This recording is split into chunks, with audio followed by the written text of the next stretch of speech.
Hey, what's up? It's Falar. Hope everybody's doing well. First time I'm actually doing my face on camera, so I wanted to just introduce myself, say, hey, how's it going? So you can kind of put a face with a name here, too. Since I'm revealing my beautiful face here today, I'm actually going to be doing this series. It's not going to be any consecutive order or anything, but this is the first attempt at it. And the first part of the series is called The Good, the Bad, and the War Mother. So we're going to actually play around with War Mother. I've been kind of tweaking her a little bit after the 1.12. She's not perfect right now, but I've actually been having a little bit of fun with her. I will say she's actually a pretty good champion, if you ask me. She's not like end game by any stretch of the imagination at all, but she's pretty cool. Anyway, before I get into everything too, I've been doing YouTube for less than 2 months now. I want to say it's about 7 weeks, so just about 2 months. I started with nothing, started on my phone. I'm still going to do videos on my phone for the heck of it because I like to just do things on the fly sometimes too. But, you know, this community and this game's really kind of gotten me into PC gaming more. So for Black Friday, I did get a whole setup. I got a mic, I got the PC, I got monitors, a webcam, everything. Just so this can keep me my hobby and actually I can connect with the audience too. The very small audience I have, I've got about 300 some odd subscribers right now. But I'm actually super pumped about that. So I'm trying to grow my channel. I would like to eventually monetize the channel at some point. I don't care if it takes me forever, really. This is just a fun hobby for me right now. I want to be just a fun part of the community. And where my channel's at, I've kind of said this in a few of my other videos before, is I have a lot of good high tier champions, not super god tier. I do on the epic side. But I have a lot of legendaries too because I've done a lot of pulling. But my gear has been suboptimal for the best part of the best word to use there, I guess, would be, okay, just average. So I'm going to be working on that. I feel like I'm more mid-game stretching into end-game. I do Ultimate Nightmare Clan Boss, but I can't max chest it. I can only get the third chest, which is good, but I do want to get to where I can consistently max chest there. And also I'm going to show you some different things that maybe are not as valued, like War Mother, for example. But before getting into that, please subscribe to the channel. It really helps out. I really do appreciate it. I'm going to be growing the channel. I want to apologize if I'm using one of these things that has a green. It's not a green screen, actually. It's just one that fades out the green screen. So if it looks a little wonky, I apologize about that.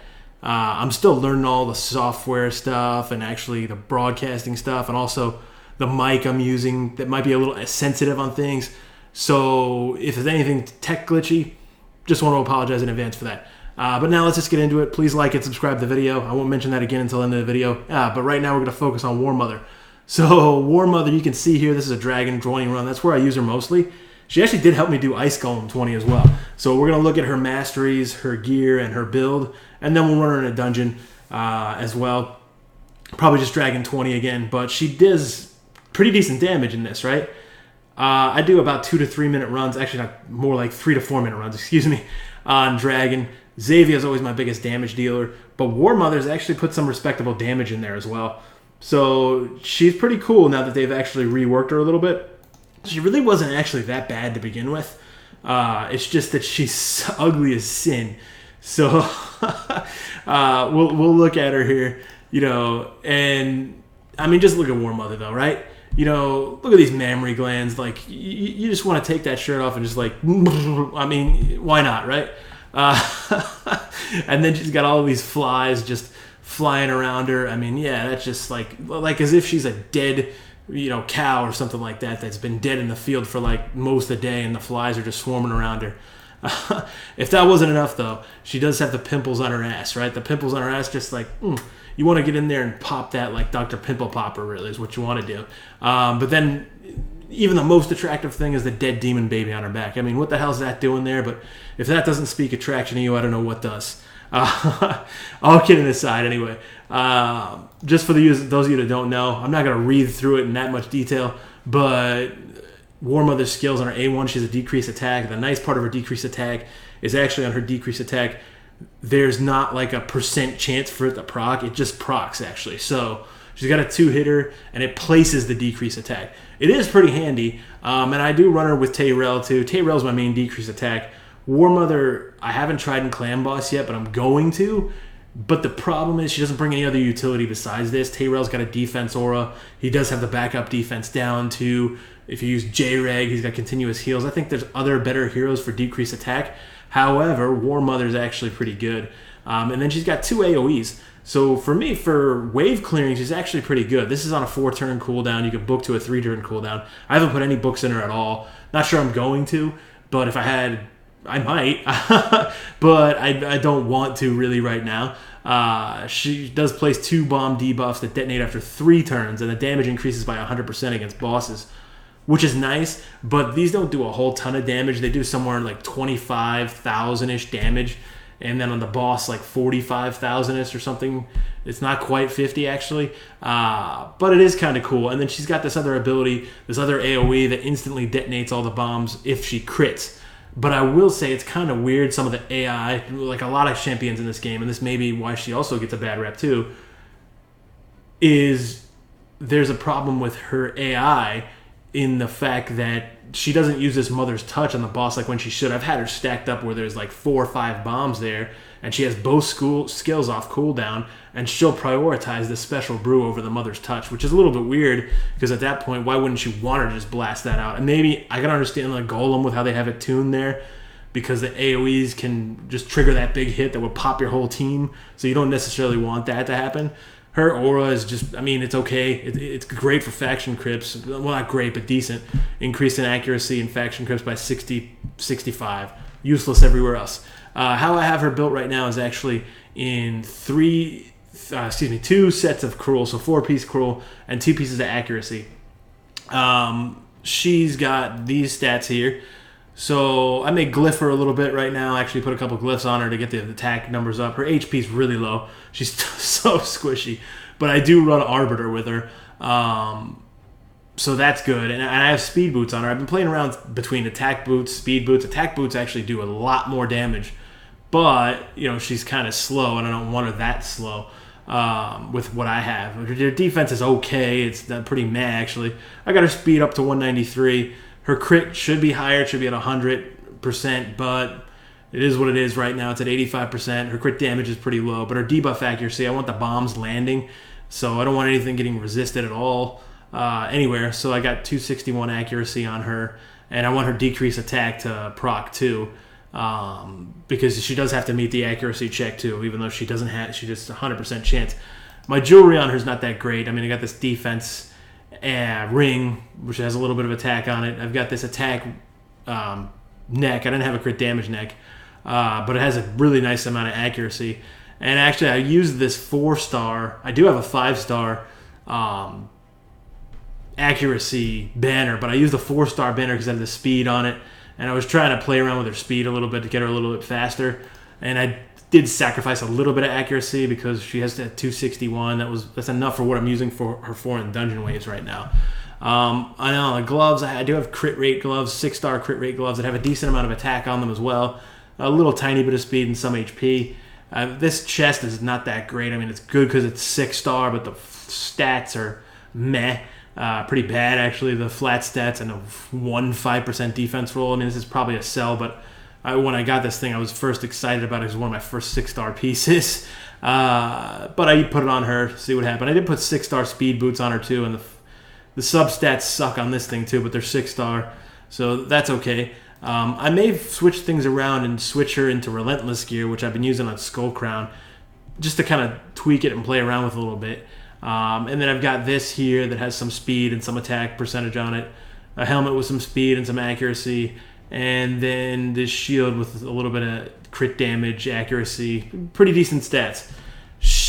I just have her built okay. I mean, she's not phenomenal, but she's pretty decent.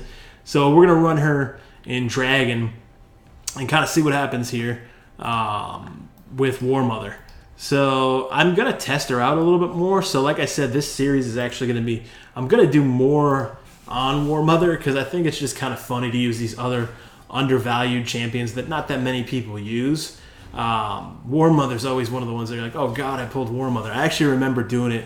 I'm in the Chofly community, and Dragon Grind, who's one of my good buddies actually, we've been officers in that community since the very beginning pretty much. He hosted like a shard pull that he likes to do, and I pulled War Mother on that. That was pretty brutal, actually. It's just one of those things you pull legendary, like, oh god. But now I actually feel like if I pulled War Mother, I don't think you should be unhappy. There's a lot worse legendaries. There's a lot better ones. I mean, there's my squishiness I have, but I have Arbiter here to raise everybody up. There's a lot better legendaries, obviously, than War Mother, but you could do a lot worse with some of the crap that they have in this game, too. I would put War Mother, in my personal opinion, as middle of the pack on the good side. Like she's in the middle, but she's actually leaning towards good, in my opinion. That's just my opinion. That's it. But what I'm going to do with this series is right now I'm showing you her in Dragon, which she just falls over and dies because of the gear I have on her. But that's okay. So she'll actually, I showed you before, she did around 1.12 million, something like that. Xavier did the majority at almost 2 million. But War Mother was a respectable second with picking up most of the damage with the bombs as well. So she's pretty good. She's pretty viable. She did help me in Ice Golem 20, where I run her with Vrask. So Vrask actually is a big help there too because of his crits and the heal on his crits. So Vrask and War Mother, I can now complete Ice Golem 20. It takes me like 9-minute runs to do it. However, it's like an 80% win rate, so it's actually pretty solid. But I'm going to be doing some stuff with War Mother here, a couple other dungeons, maybe even test her out in Spider, because I'm not sure she's going to be great there, but I could see some utility. It'd be interesting to toy around with the bombs, see what happens. I do think it'd be interesting long-term, and this is a very long-term back burner project, to build her in a bomb team with like a Soul Drinker, Astrolith, and Galcut, something like that. Maybe a couple other different bomb heroes, but something like that. And now she's got the 2 bombs there. I'm hoping, well, she's fallen over. I was hoping, like, because I have Chimera there to reset the cooldowns too. I was actually kind of hoping she would use the skill that instantly detonates the bombs. I'm not sure if it's off cooldown or not right now because I haven't been paying attention to the run that much. But anyway, so I'm going to do a clan boss focus on her, a dungeon focus on her, and just tweak her around a little bit. Maybe even run her arena a little bit, which would be kind of fun. So see what happens with that. You know, she's pretty decent. I would give her like, you know, if I had to rate her on a scale, I would say she's a B+. That's maybe a B. A solid B to a B+ is where I would put her if I was just grading her out, in my opinion. And you could do a lot worse, like I was saying. Yeah, you could do a lot better as far as looks go. All right, anyway, so that time wasn't as impressive. Actually, Xavier did the majority of the damage there, but War Mother still comes in with a decent amount of damage. So, again, B to B+. I'm going to show a Golem video coming up with her as well. I just wanted to do this video to kind of get my face out there as well. And I do want to say again, thank you so much to everybody that's actually shown some support and everything as well. I really do appreciate it.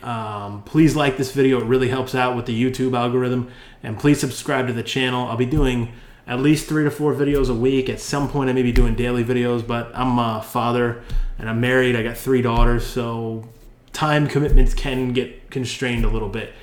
But I do plan on producing some regular content and continuing to produce content out there as well. Raid Shadow Legends is going to be my main game right now. I've been dabbling a little bit in Epic 7. I kind of went back to Star Wars Galaxy of Heroes, but honestly, I doubt I'm going to do much content there. Just playing it for fun. And there's a couple other games that are coming out that I'd like to try out as well. So there may be some content there. Raid's going to be the primary focus of my channel still, and it will be for quite some time most likely. I just feel like I'm heavily invested in this game, and actually I do enjoy it, even though I've ranted about it, and Plarium deserves every bit of the rants. But overall, it's still a game that I enjoy. I'm still going to play it, and I want to be part of the community. I want to actually share any knowledge that I might have with the community to help out and show it from a perspective of a player that's not super endgame yet. That's not me. I'm actually more like in the mid-game, tweaking toward the endgame. So kind of late mid-game, I would say. But anyway, again, thank you very much. Please like and subscribe. I'll be back soon with another video. Cheers.